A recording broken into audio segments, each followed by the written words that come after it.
This is my instant post-match reaction to the Nottingham Forest 1, Tottenham Hotspur 0 game at the City Ground. And I have to say, if you were going to guess before the game how this would go, Nuno Espirito Santo against Ange Postecoglu, you would have guessed it went exactly how it went.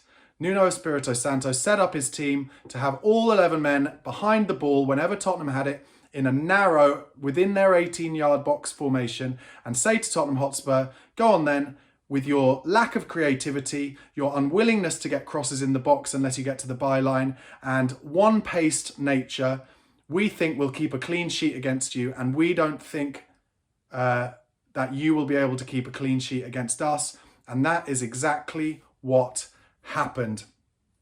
It was just exactly how you'd expect it. Tottenham managed to concede a goal in the first half from a transition, as Forest were, especially in the first half, dangerous on the transitions all afternoon. Especially the first half, but just had so much space in central midfield. And Tottenham they made a couple of chances through the game, and I'll get into that, but they never looked like they deserved anything from this performance. Nothing. And I've been doing the watch along on Chris Cowlin's channel, and you've got to say, a lot of the people in the comments, and I'm sure you're feeling this at home, and if you are, just get more in the comments, guys, they are starting to lose patience with Ange Postecoglu.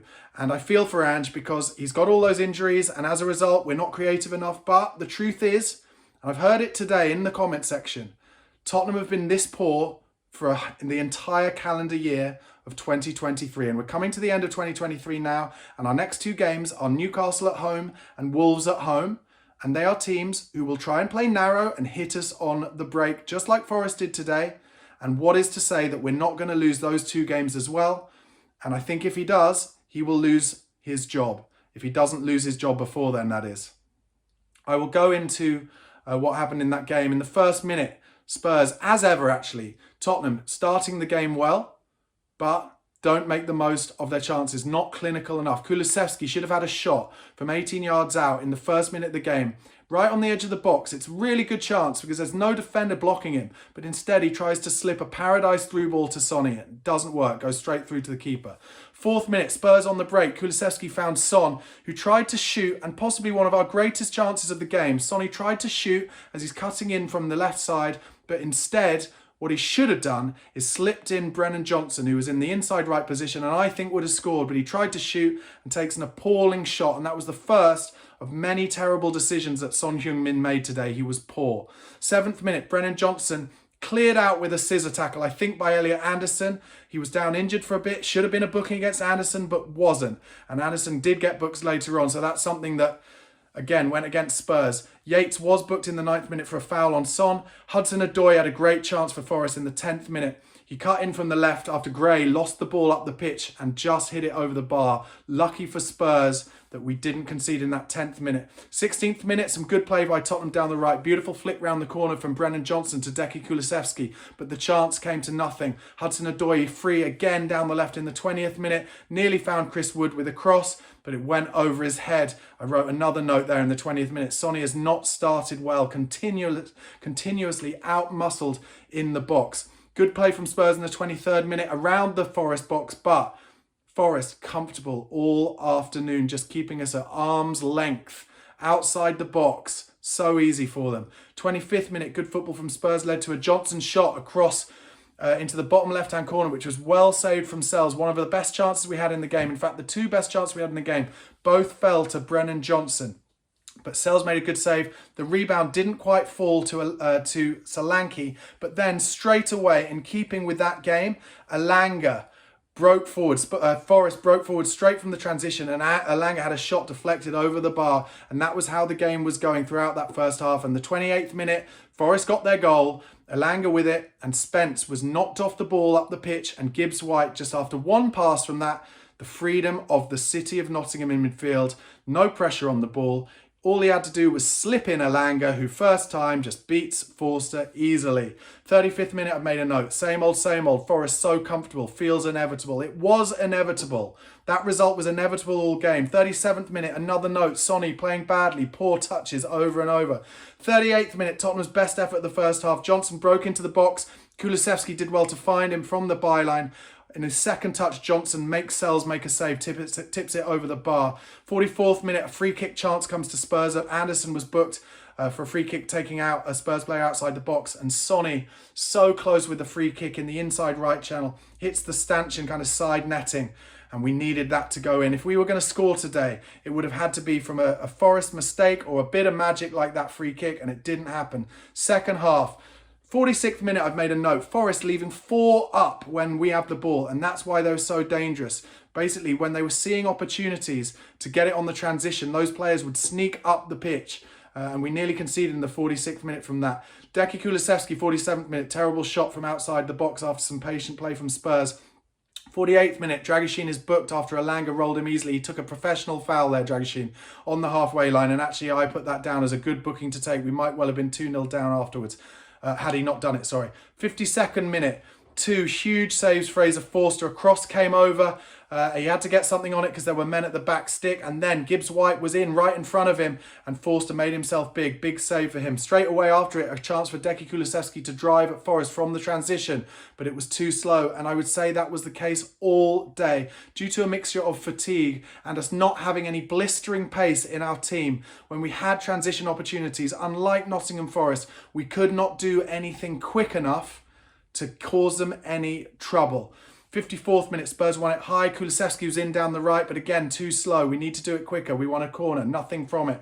Shot from Sarr from outside the box in the 56th minute from a cleared corner. It was a good shot. It was blocked. Then the header comes back in, and this was our second biggest chance of the game. Johnson took a beautiful touch, beats his man, and he's in about 8 yards out. Keeper makes himself big, and Johnson, I guess, tried to go through his legs. He just tried to get something on it, and it's well saved by Sells. 58th minute, good defending from Jed Spence. Would have been called offside anyway, but he stopped Chris Wood from getting a free shot from only 8 yards out. Huge chance in the 60th minute for Elanga. A volley, didn't get hold of it. And Spurs, once again, losing the ball before the replay of that is over. And it was actually a good block from Udogie to stop a certain Chris Wood goal as a cross came in from the right. 62nd minute, free header Milenkovic from a corner. And this is when Spurs made their subs. Madders and Bergvall came on for Bentancur and Sarr. 64th minute, Murillo was booked for a very late foul on Lucas Bergvall, who actually impressed me when he came on, showed energy again. 66th minute, good stuff from Bergvall, breaking through midfield, led to a left foot shot from Maddison over the bar. I didn't mind him having a dig though, because we just weren't getting any shots off all game. 67th minute, chance for Forest, first for Hudson-Odoi, then Elanga, but Jed Spence did well to block an initial attack there and nothing came from it. 71st minute, and Spurs trying to attack now. Good ball from Madders to Slanky into the box. Murillo and Milenkovic blocking as they did all game. And from there, the 70th minute onwards, really, to be totally honest, just Spurs did very little. I'm just watching the other scores. Interestingly, Fulham found a way to win at Chelsea today. And Newcastle beat Aston Villa 3-0. Obviously, we've got Newcastle in the next couple of games. That'll be different. But all the notes I've made pretty much up until the 85th minute. Madders got into, played a free kick into Werner on the touchline, on the byline. The cross was cleared. And then Solanke had a negligible header from a Porro cross in the 90th minute. And then Jed Spence got sent off for a second bookable offence. And really, I have to say, in terms of just going through the players, I thought Forster did as much as he could. I don't think he had a chance with the goal. Spence did well until he got sent off. I thought Udogie for his first game back was fine. Dragusin and Gray, it's not really their fault, I don't think. The midfield of Sarr, Bentancur and Kulusevski just not able to open up the Nottingham Forest side, who was so well disciplined and found it so easy. And just very, very poor. Sonny, I have to say, I don't want to criticise him just for the sake of it. Look, he's been our elite player for years. He's been unbelievable.